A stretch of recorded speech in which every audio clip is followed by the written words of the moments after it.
Hindi naman ako nagmumura, no?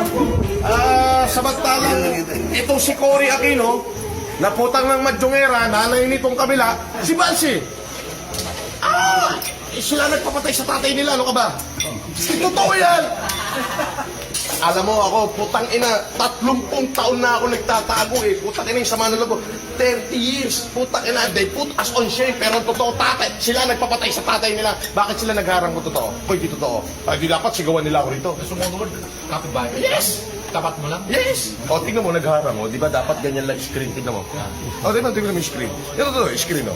Lahat kami rito, record yan. Lahat nagharang kasi ayaw lang makita mo ako. Kasi araw-araw nila naririnig na putang ina. Yun, sila ang nagpapatay sa kanilang ama. Para ano? Anong putang ina papapatay namin, Marcos? We are the Marcoses, mapapatay namin si Ninoy, broad daylight. We are the Marcoses, mapapatay namin si Ninoy, broad daylight. We are the Marcoses, mapapatay namin si Ninoy, broad daylight. May mga media na awang. Pare, come on. I could not see any logic in there. Damdamin